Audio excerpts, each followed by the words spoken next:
Doctor صاحب ایک بہن کا سوال ہے کہ وہ گھر میں نماز پڑھتی ہیں، فرض نماز کے بعد وہ ہاتھ اٹھا کر دعا کر سکتی ہیں؟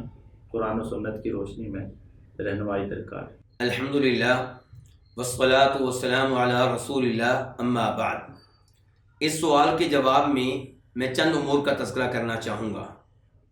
نمبر 1 کہ ہمارے نمازی بھائی نماز میں سجدے میں دعا کا اہتمام کیوں نہیں کرتے؟ نبی علیہ الصلوۃ والسلام نے سجدے میں دعا کرنے کی ترغیب دی ہے۔ صحیح حدیث ہے کہ سجدے میں خوب دعائیں کیا کرو، امید ہے کہ تمہاری دعائیں قبول ہوں گی۔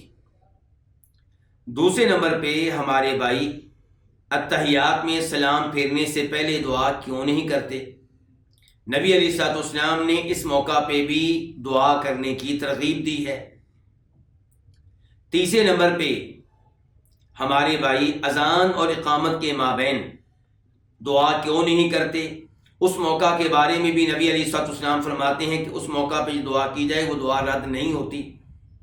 آپ کہیں گے کہ سوال کرنے والی خاتون ہیں تو اس میں کوئی مسئلہ نہیں ہے، اذان کے بعد نماز پڑھنے سے پہلے وہ بھی دعا کر سکتی ہیں۔ دوسرے نمبر پہ ایک دعا ہوتی ہے اجتماعی دعا، تو فرض نماز کے بعد اجتماعی طور پہ دعا کرنا نبی علیہ الصلوۃ والسلام سے ثابت نہیں ہے۔ اسی لیے ہم دیکھتے ہیں کہ مسجد نبوی میں، مسجد حرام میں، مسجد قباء میں کبھی بھی فرض نماز کے بعد اجتماعی دعا نہیں کرائی جاتی، تو اس لیے فرض نماز کے بعد اجتماعی دعا سے بچنا چاہیے۔ اب ہم آتے ہیں اس سوال کی طرف جو ہمارے سامنے رکھا گیا ہے، اور وہ یہ ہے کہ فرض نماز کے بعد ہاتھ اٹھا کر انفرادی طور پہ دعا کرنا۔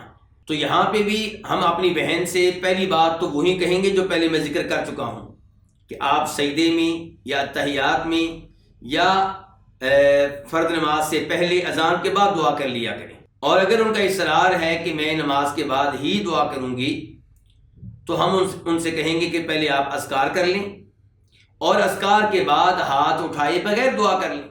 اور اگر آپ کا اصرار ہے ہاتھ اٹھانے پہ اور ایسا آپ کبھی کبھار کرتی ہیں تو امید ہے کہ اس کی بھی گنجائش ہوگی، لیکن اس کو عادت بنا لینا کہ ہر فرض نماز کے بعد ہاتھ اٹھا کر دعا کرنا چاہے وہ انفرادی طور پہ ہو، یہ درست نہیں ہوگا، کیونکہ یہ چیز نبی علیہ الصلوۃ والسلام سے ثابت نہیں ہے، اور ایسے امور سے بچنا چاہیے جو عبادت کے طور پہ کیے جائیں اور نبی علیہ الصلوۃ والسلام سے ثابت نہ ہوں۔ واللہ تعالی اعلم۔